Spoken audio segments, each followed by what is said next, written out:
No, I'm... Congratulations on becoming the first human Spectre, Commander. I'm certain you'll be up to the challenge. I appreciate that. My name is Admiral Kahoku. It's about time the Alliance got one of our own in with the Spectres. We need people like you to deal with our problems. Is something wrong, Admiral? I'm getting stonewalled by bureaucratic assholes. Nothing new. Maybe you can help me, Shepard. One of my recon teams was investigating some strange activity out in the Traverse. We lost contact yesterday. Now I can't get clearance to check it out. Suddenly it's a restricted area. But that doesn't apply to you, Shepard. Spectres can go anywhere they want. You could find out why my team dropped out of contact. I'll find them, Admiral. I appreciate that, Commander. I was running out of options. I'm gonna stay here and see if I can find anything out through official channels. Won't hold my breath, though. I'll upload the info on where my team was last seen to your ship. Maybe you can get some answers. I hope he's okay. I'm on a break. Talk to someone else if you need anything. I've got a lot on my mind. Maybe I can help. Well, maybe you can. You're a soldier, right? You ever head out to the Traverse? The Traverse is a rough place. We're out there quite a bit. My brother's the captain of a ship called the Majesty. It was crossing the Traverse a few days ago when it disappeared. Just dropped right off the grid. And that usually means one of two things. They had massive mechanical failure, or they were attacked. Any idea why someone would attack them? Privateers, slavers, mercs looking for an easy score. There's a lot of nasty sorts out in the Traverse. I won't give up on my brother. Not yet. I've got the coordinates for the last transmission from his vessel. What kind of ship was it? Don't let the name fool you. The Majesty's just a small trading vessel, only a handful of crew. But he kept it in good condition. I don't think mechanical failure is too likely. But they don't have any real weapons or shields. If anyone did come after them, the Majesty'd be a sitting duck. What's in this for me? I can't afford to pay you anything. If I had that kind of cash, I'd have hired a recovery team to track him down already. Maybe you could look into this as a personal favor, you know? We humans have to stick together. Isn't anyone else looking into this? My brother's just a small independent trader. Ships like his disappear in the Traverse all the time.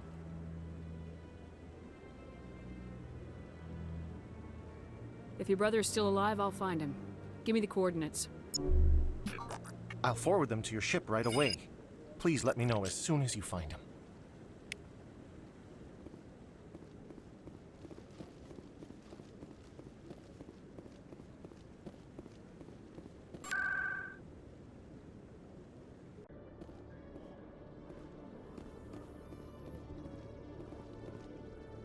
In other news, Exogeny Corp is still denying reports that one of their survey teams has gone missing in the Hades Gamma Cluster. When asked why communication with the survey team was suddenly cut off last week,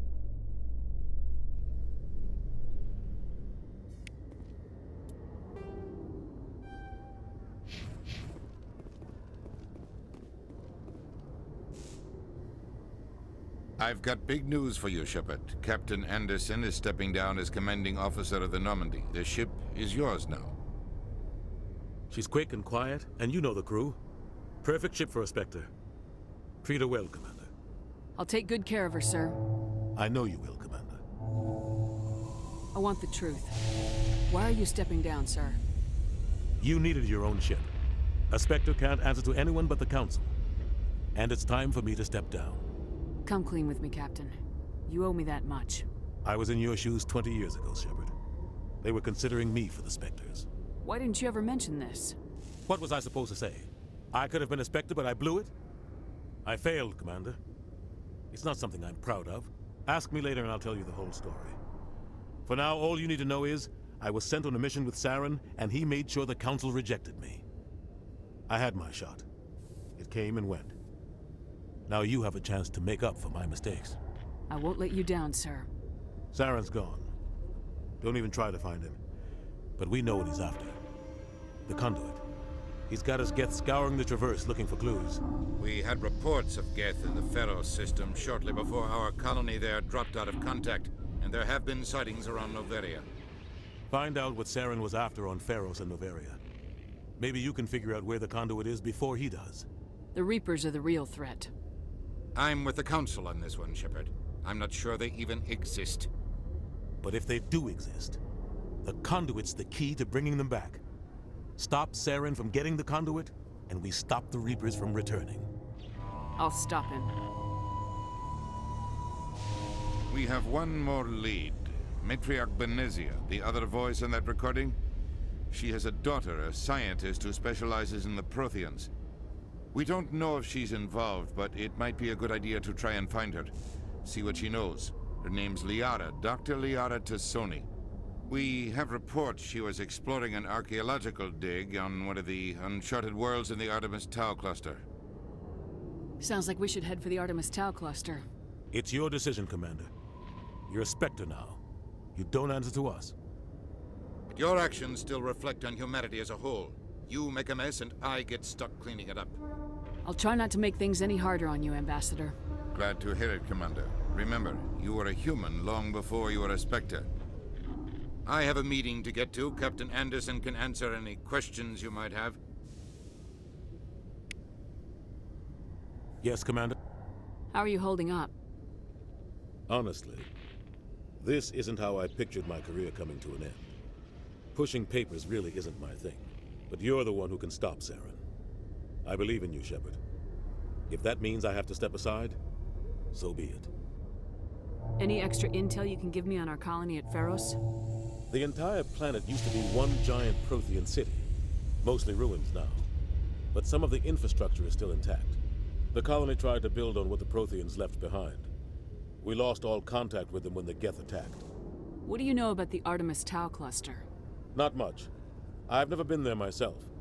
A handful of systems with a few small, uncharted worlds, but no real colonies. Might not be easy finding Dr. Tassoni out there. My advice is to look for the world with the Prothean ruins. What can you tell me about Noveria? Noveria's trouble. Always has been. The whole planet's basically a center for corporations to conduct illegal research. Watch your back there, Shepard. Spectres are about the only form of Citadel authority Noveria respects. But they aren't popular. What do you know about Armiston Baines? Where did you hear that name? Never mind, I don't want to know. Baines is dead. Has been for quite some time. The people I spoke with seemed to think he was still alive. It's not common knowledge. Military's keeping it under wraps. Baines was doing some high-level work for the Alliance. Stuff even I wasn't aware of. One day he turns up dead on a drifting scout ship. Everyone suspects it was foul play, but it was never officially investigated. What can you tell me about the ship? I don't know much about it. You should talk to Admiral Kahoku. One of his crews discovered Baines' body. I spoke to Kahoku. He never brought it up. You should mention Baines the next time you see him. See if he'll tell you anything. Is there anything else, Commander? I want to know the truth about you and Saren. I want to know about the mission you were on together all those years ago. We had intel on a rogue scientist being funded by Batarian interests. He was trying to set up a facility to develop illegal AI technology out in the Verge. Alliance intel had done all the work, but the Council wanted a Spectre involved. We compromised. I was assigned to help Saren in his investigation. We tracked the scientist to a refining facility on Kamala. He was hidden away somewhere inside, protected by an army of Batarian mercenaries. The plan was simple. Sneak into the plant, capture the scientist, sneak back out. Quick, quiet, and a minimum of bloodshed. I'm guessing things didn't go as planned? Saren and I split up to cover more ground. Then about halfway through the mission, there was a massive explosion in the refinery core. Officially, it was ruled an accident, but I think Saren detonated it on purpose to draw off the enemy guards. How many casualties? The explosion tore the refinery to shreds. The whole place was on fire. Black chemical clouds poured out into the atmosphere. Nobody inside survived. There was a camp for the workers and their families nearby. Between the fires and the toxic fumes, the final death count was over 500. Mostly civilians. Saren didn't care. The target was eliminated. Mission accomplished. And I ended up taking the blame. That ended all talk of me joining the Spectres. Saren caused the explosion. How'd he pin it on you? In his report, Saren accused me of blowing his cover. He said it was my fault the guards were ready for us. He claimed that's why it turned into a massacre. Saren's report was all the proof the Council needed to kill my chances of becoming a Spectre. Don't blame yourself, Captain. I don't. I blame Saren. I think he wanted things to go bad. He was looking for an excuse to blow that refinery. Maybe he just likes the violence.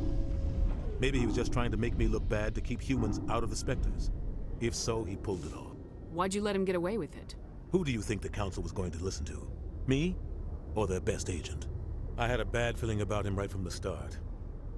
I should have been more careful. Maybe I could have stopped things before they got out of hand. Don't blame yourself, Captain. Maybe he just likes the violence. The only thing I care about is stopping Saren. You're right, Commander. It's no good living in the past. I should go. I'll be here if you need anything. How you holding up, Lieutenant? Not too bad. No headaches worth mentioning lately. Maybe I'm getting used to the strain.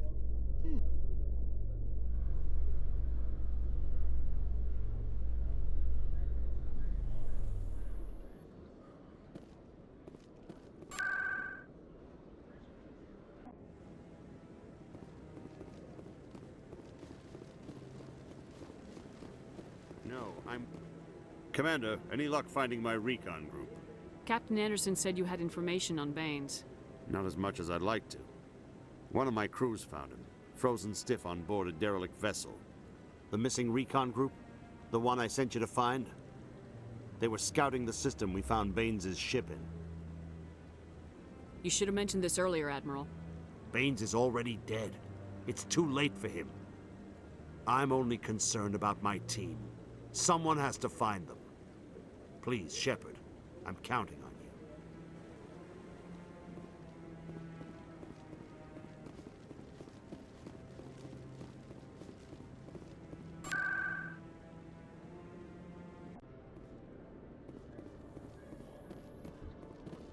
Those Asari commandos are impressive.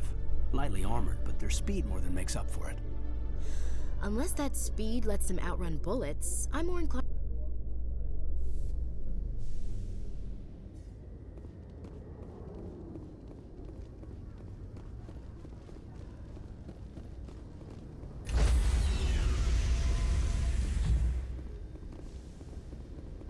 Stand by, shore party. Decontamination in progress. I heard what happened to Captain Anderson. Survives 100 battles and then gets taken down by backroom politics. Just watch your back, Commander. Things go bad on this mission, you're next on their chopping block. Captain Anderson should be the one in charge. It's like I'm stealing the ship from him. Yeah, the captain got screwed. But it's not like you could have stopped it. Nobody's blaming you. Everyone on this ship's behind you, Commander. 100%. Intercom's open. If you got anything you want to say to the crew, now's the time. This is Commander Shepard speaking. We have our orders. Find Saren before he finds the conduit. I won't lie to you, crew. This mission isn't going to be easy. For too long, our species has stood apart from the others. Now it's time for us to step up and do our part for the rest of the galaxy. Time to show them what humans are made of. Our enemy knows we're coming. When we go into the Traverse, Saren's followers will be waiting for us. But we'll be ready for them, too. Humanity needs to do this. Not just for our own sake, but for the sake of every other species in Citadel space. Saren must be stopped, and I promise you all, we will stop him. Well said, Commander. Captain will be proud. The captain gave up everything so I could have this chance. We can't fail. Yes, ma'am.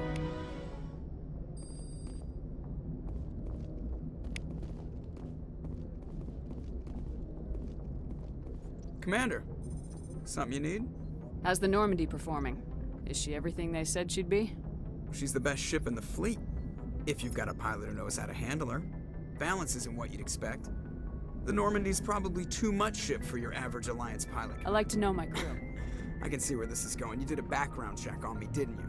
Well, I'll tell you the same thing I told the captain. You want me as your pilot. I'm not good.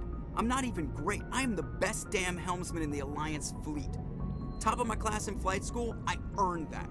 All those commendations in my file, I earned every single one. Those weren't given to me as charity for my disease. I'm sorry, Joker. I didn't even know you were sick. You mean you didn't know? Oh, crap.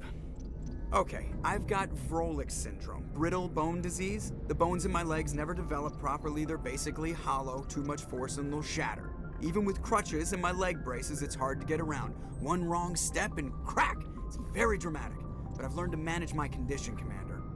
Put the Normandy in my hands and I'll make her dance for you. Just don't ask me to get up and dance unless, you like the sound of snapping shin bone. Why does everyone call you Joker? It's a lot shorter than saying Alliance Flight Lieutenant Jeff Moreau. Plus, I love to make little children laugh. You're dodging the question. Look, I didn't pick the name. One of the instructors in flight school used to bug me about never smiling. She started calling me Joker, and it stuck. Why didn't you ever smile? Hey, I worked my ass off in flight school, Commander. The world's not gonna hand you anything if you go around grinning like an idiot. By the end of the year, I was the best pilot in the academy, even better than the instructors, and everybody knew it. They'd all got their asses kicked by the sickly kid with the creaky little legs. One guess who was smiling at graduation? I need to know more about this Vrolich syndrome. Yeah, of course you do. It's an extremely rare condition. Nobody knows exactly what causes it. Genetic, maybe. It's treatable, but there's no cure. They classify my case as moderate to severe. I was born with over a dozen fractures, hip, thighs, ankles. My bones were already breaking in the womb. 100 years ago, I wouldn't have survived past my first year. Lucky for me, modern medical science has turned me into a productive member of society. I'm not trying to make you uncomfortable. Let's Whatever talk you about want, Commander. How'd you end up joining the Alliance? Look, if you're looking for an inspirational tale of the crippled kid overcoming impossible odds, you're gonna be disappointed. My mother was a civilian contractor working for the Alliance. I basically grew up on the Arcturus station back when they were building up the fleets. Spend all that time around Alliance ships, there's a good chance you'll end up going to the Academy. I have to go. All right, see ya.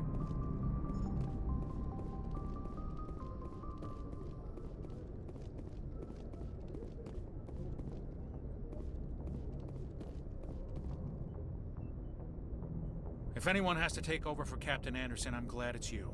I'm not sure about having non-humans on our ship, though. We're all on the same team here, Presley. With all due respect, ma'am, that's what they said about Nihilus. Look how that turned out. Speak freely, Presley. I want to know if you have a problem with non-humans. It's not that, Commander. Humanity has always handled its own problems. Saren attacked one of our colonies. We should be the ones to stop him. We don't need their help. Some people think asking for help is a sign of weakness. That's just being stupid and stubborn. No matter how strong you are, allies can make you stronger. I guess so. Maybe I'm just stuck in the old ways of thinking. But don't worry, Commander, this won't be a problem. How did you end up assigned to the Normandy? I signed up with the Alliance as a navigator right out of school, following in my grandfather's footsteps, I guess. My first posting was on the Agincourt. We were one of the first reinforcements to arrive at Elysium after the Blitz hit. Those raiders were no match for an Alliance frigate. Of course, the only reason the colony was still standing was because of you, Commander. I can't believe you held out as long as you did. How'd you end up on the Normandy? I got my officer's commission after Elysium. Must have made an impression on the right people. Captain asked for me when he was picking his crew. Carry on, Presley. Yes, ma'am.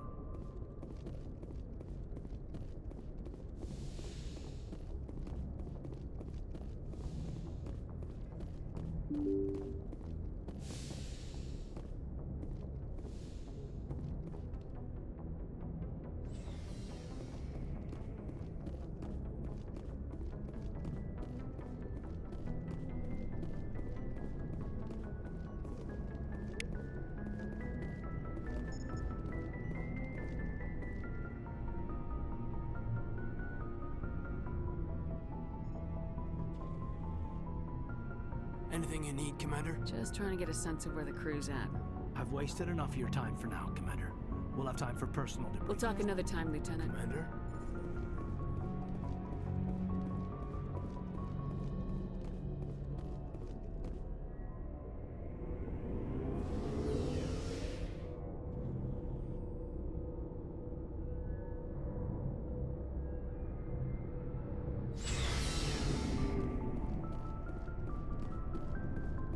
Thanks for bringing me. I knew working with the Spectre would be better than life at CSEC. Have you worked with the Spectre before? Well, no, but I know what they're like. Spectres make their own rules. You're free to handle things your way. At C-Sec, you're buried by rules. The damn bureaucrats are always on your back. For the most part, the rules are there for a reason. Maybe. But sometimes it feels like the rules are only there to stop me from doing my work.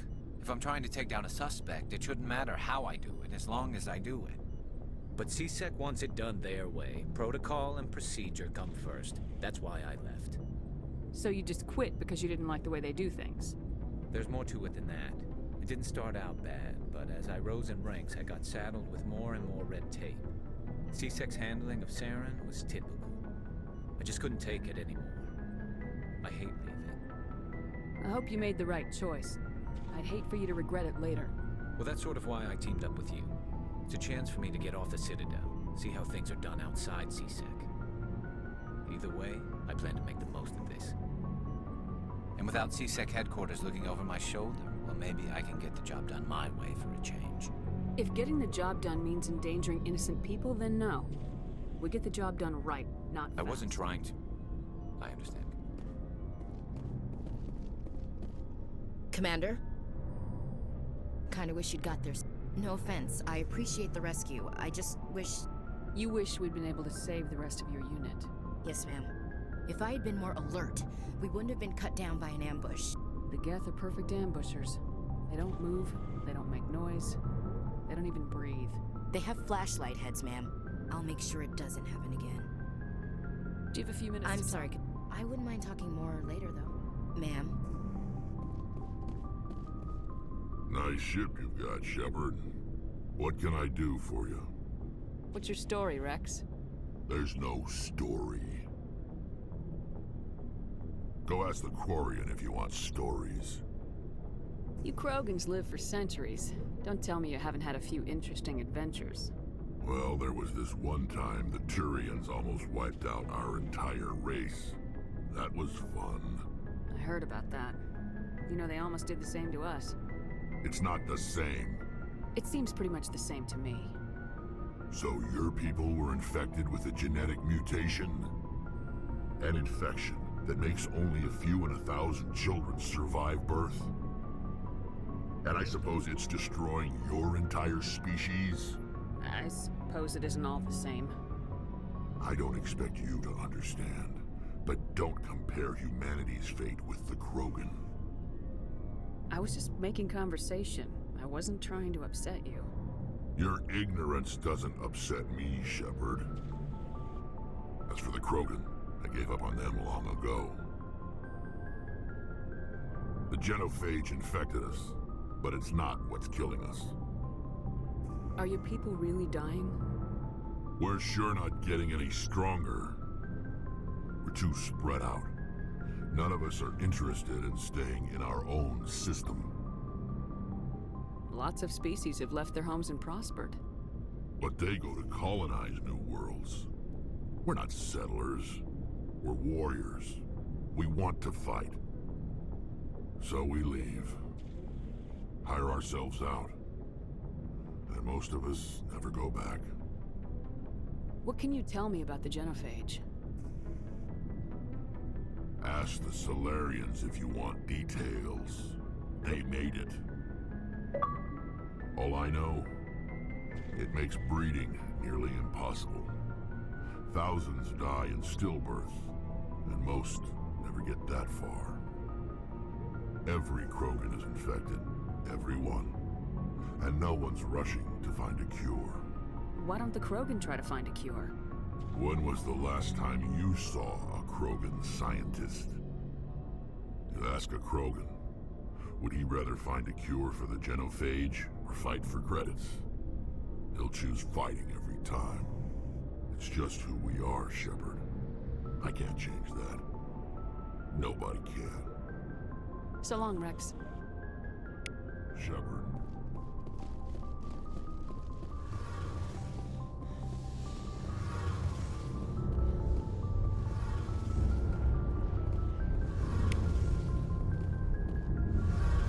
Hey, Commander, you know that Quarian, Tally? She's been spending all her time down here asking me about our engine. I'll tell her to leave you alone. What? No, she's amazing. I wish my guys were half as smart as she is. Give her a month on board and she'll know more about our engines than I do. She's got a real knack for technology, that one. I can see why you wanted her to come along. I figured she'd be a real asset to the team. You've got an eye for talent, Commander, but I'm guessing that's not why you came down here. Fill me in on the IES stealth system. How does it work exactly? You can't hide a ship out in space. They emit too much heat and radiation. Too easy for sensors to pick them up, unless you find a way to capture those emissions. So our stealth systems trap the energy we give off in storage sinks built into the ship itself. No emissions to give away our location. Eventually the sinks have to be vented. More than a few hours silent running and they overheat. Cook us inside our own hull. There's no way for anyone to detect us? A visual scan can still pick us up. Anyone looking out a window can see us plain as day. But you have to be pretty close to get an actual visual out in space. Most vessels rely on scanners. As long as the stealth systems are engaged, they can't see us. Not unless we accelerate to FTL speeds. Why doesn't it work with faster-than-light travel? Cranking up to FTL blue shifts our emissions, pushes them into frequencies too high to capture in the sinks. As soon as we make the jump, it's like setting off a flare. Sensors can pick up our location whenever we enter or exit FTL flight, but for short-range missions, our stealth systems are amazing, and we've got the only one. Where else have you served, Adams? If you name a class of Alliance ship, I've probably served on it. Everything from dreadnoughts and carriers right down to frigates like the Normandy. My last assignment was on the Tokyo, only a cruiser, but she was a good ship. Couldn't hold a candle to the Normandy, though. I want to know more about the Normandy. She's the best ship I've ever served on. Probably the fastest vessel ever designed. And she's the only one using the new Tantalus drive core. What's so special about the Tantalus drive core? Proportionally, it's about twice the size of any other vessel. Not only are we faster, we can run at FTL speeds longer before we have to discharge the core. Carry on, Adams. Aye, aye, Commander. Your ship's amazing, Shepard. I've never seen a drive core like this before. I can't believe you were able to fit it into a ship this small. I'm starting to understand why you humans have been so successful.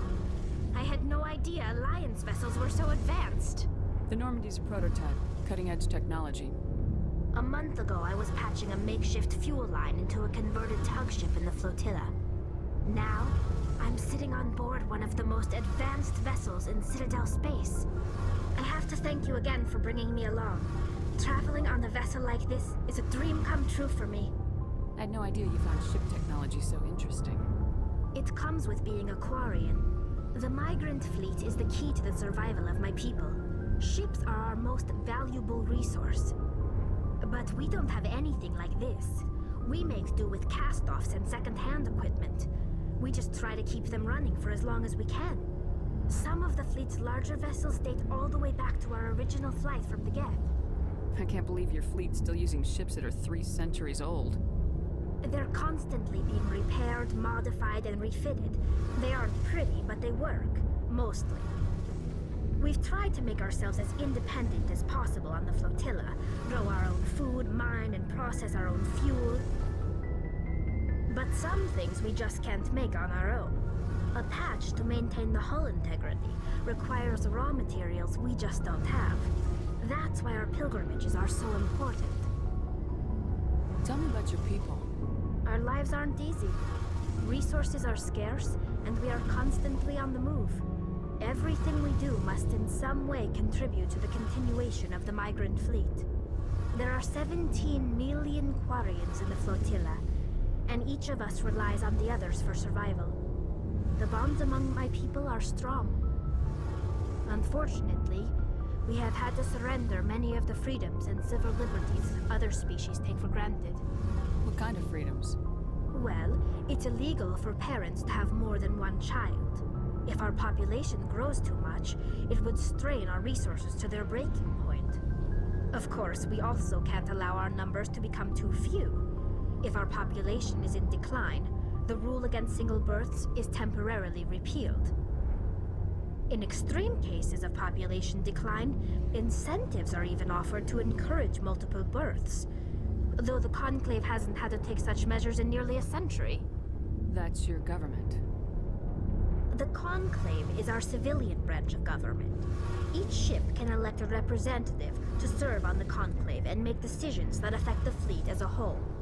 On matters that affect an individual ship, however, the captain has the final say.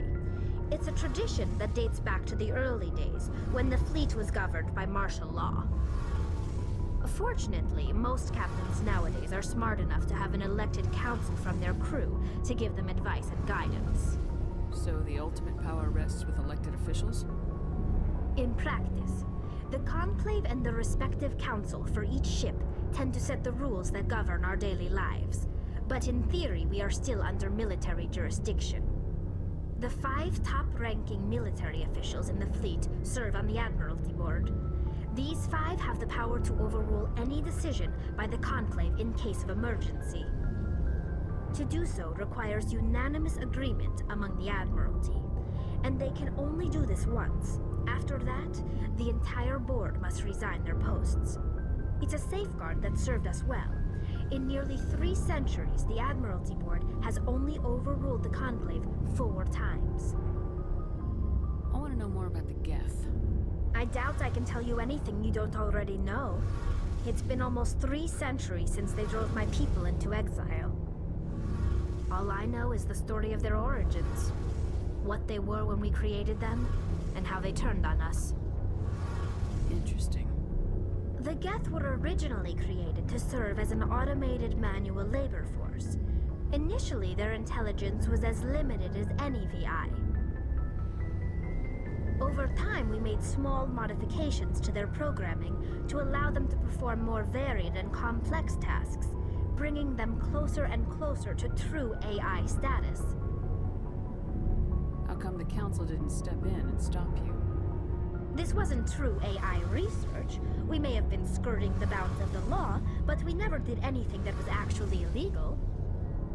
The changes were so insignificant, so gradual, that we were able to control them. Or so we thought. But one thing we underestimated was the power of the neural network. 1 million Geth thinking simultaneously created an inherently unstable matrix. So the Geth share brainpower? Many of the Geth's logic systems were designed to work in concert with other nearby Geth. Basically, the more of them you have in a group, the smarter they are. So there's some sort of group consciousness? No, nothing like that. They cannot share sensory data or information. Their programming cannot handle that much simultaneous input. Each Geth maintains an individual awareness and identity. The neural network only operates on a process-based level. It's basically the synthetic equivalent of a subconscious. But when they're in close proximity, they can coordinate low-level functional processes, freeing up more capacity for original or independent thought. That doesn't make any sense. I'm probably oversimplifying. The Geth are incredibly advanced and complex creations. All you need to know is that they get smarter when they gather in large numbers. As we built more and more Geth, their effective intelligence became more sophisticated, more abstract. One day, a Geth began to ask its Quarian overseer questions about the nature of its existence. Am I alive? Why am I here? What is my purpose? As you can imagine, this caused a near panic among my people. I don't see what's so bad about those questions. The Geth were created to engage in mundane, repetitive, or dangerous manual labor. That's fine for machines, but it won't satisfy a sentient being for long. The Geth were showing signs of rudimentary self-awareness and independent thought. If the Geth were intelligent, then we were essentially using them as slaves. It was inevitable the newly sentient Geth would rebel against their situation. We knew they would rise up against us, so we acted first. A general order went out across all Quarian-controlled systems to permanently deactivate all Geth. The Geth responded to this order violently. Hey, you can't blame them for fighting for their survival. We had no other choice. The Geth were already on the verge of revolution. By acting quickly, we had a chance to end the war before it began. The hope was that most of the Geth would still be little more than machines, incapable of organized resistance. But they had progressed much further than anyone anticipated. The war was long and bloody. Millions upon millions of Quarians died at their hands. In the end, we were forced to flee our own homeworld. We feared the Geth would pursue us, but they never came beyond the Veil. Now we drift through space, exiled, searching for a way to reclaim what was once ours. I want to know more about the pilgrimage. When my people reach maturity, we leave our birth ships and seek acceptance with a new crew. It's necessary to maintain genetic diversity among the fleet. But no ship wants to accept someone who will be a burden on them. So, to prove our worth, we embark on a pilgrimage. We set out alone, leaving the flotilla and our families behind us. We only return once we have found something of value we can bring back to the fleet.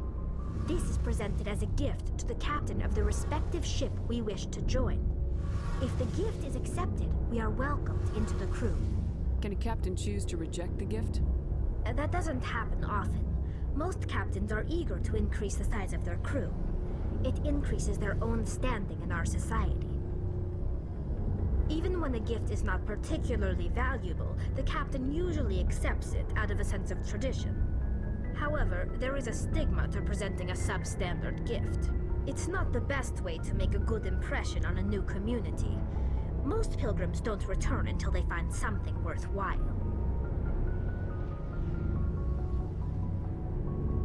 I want to talk about something else. Like what?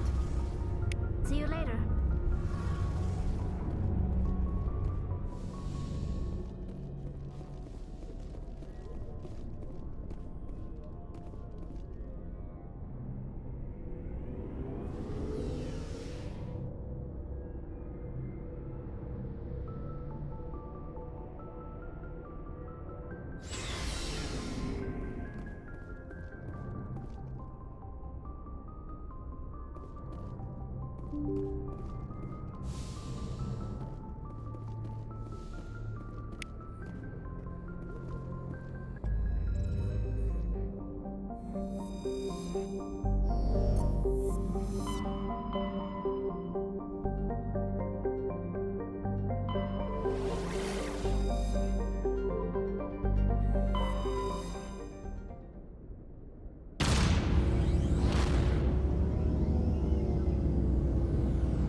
It looks like it's coming from an underground complex a few clicks away from the drop zone.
a fool punches a knapsack in the mouth. We should sneak around and pull its tail.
Yes.